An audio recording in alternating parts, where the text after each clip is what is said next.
Hey, it's been a long week. I try not to complain much, but once in a while, you just gotta let it out. So just over a week ago, I turned 50. I had a great week running up to my birthday. I took 3 days off, enjoyed the whole weekend. Went out to dinner with 2 dozen friends and family members. Had a great time at the Bisque restaurant. Got back to work on Tuesday, and whew, it was a hard work week.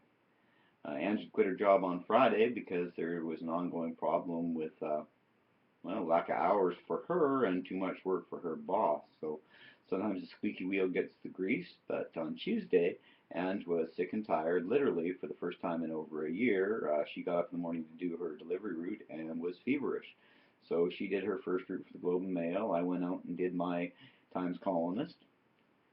We both met at the record dock in Central Courtenay. She started her bundle delivery for truck one, and I went up to Comox to the airbase to deliver the Totem Times.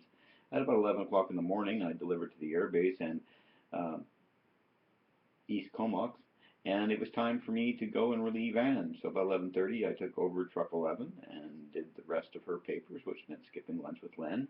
Sorry, Len, but sometimes you just got to go work and take care of your family things, and that was just one of those situations. I like to make lunch with Len. It's one of the fun parts of my week, where not only do I get to hang out with other marketers, but I get to learn something every time I attend. So yeah, it's all good.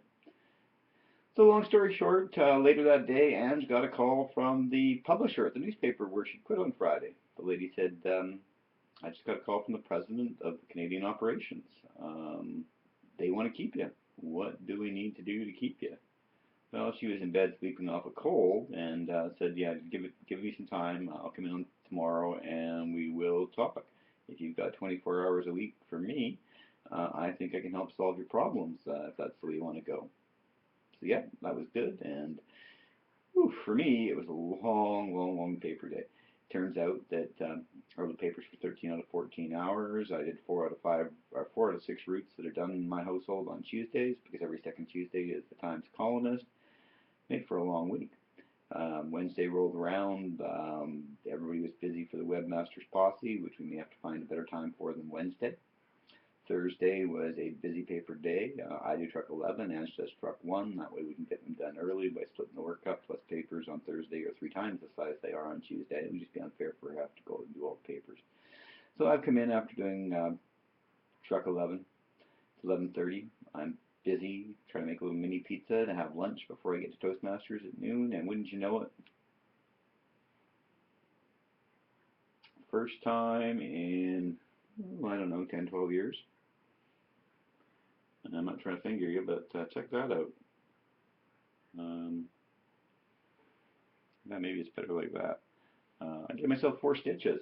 I haven't cut myself over in a decade, but I knew as soon as that knife bit my skin, it was a bad one.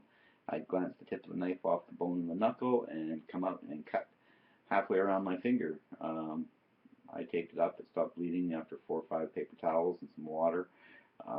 Got a bandage on it. Made it to my Toastmasters meeting after finishing making the pizza and eating part of it, leaving the rest for Anne to get when she came home from her paper route. Woo! Showed up to Toastmasters, reviewed a friend's speech, got to share my evaluation of his speech with the group. Came home, finger ached, still sore. Checked it out. There was something in the wound, so I made my way out to the hospital. Doctor said good thing. That was a piece of your fat stuck in the wound, and it would never have healed properly. Plus, it was stuck right at the binding point at the first knuckle in your middle finger, and that may have created a problem with you bending the knuckle all the way if you'd left that piece of loose fat in the skin, or it may have stopped it from opening properly. But after she cleaned it up, she gave me 4 stitches. It's not the most stitches I've ever had. I had 8 stitches on another finger on the other hand 20 years ago when I cut myself after cleaning a meat slicer.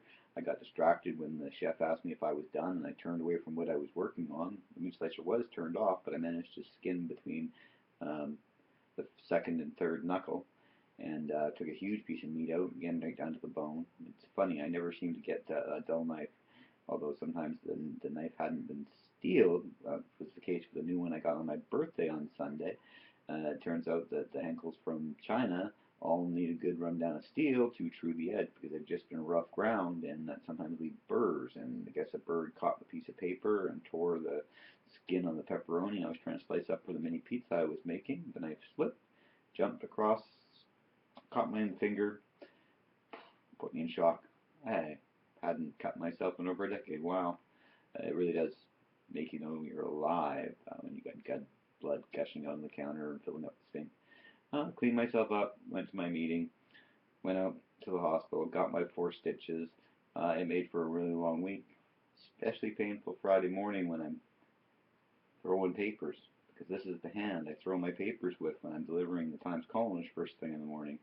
But you just have to do it. You work your way through. I'm starting to feel better. I've got a follow-up appointment for my biannual test for my heart stuff. Tomorrow I'm going to have the doctor pull the stitches out. It'll be a week old then. They should be completely healed, not open at all. Um, I heal fast, and life is good. Thanks for listening. Take care. Bye.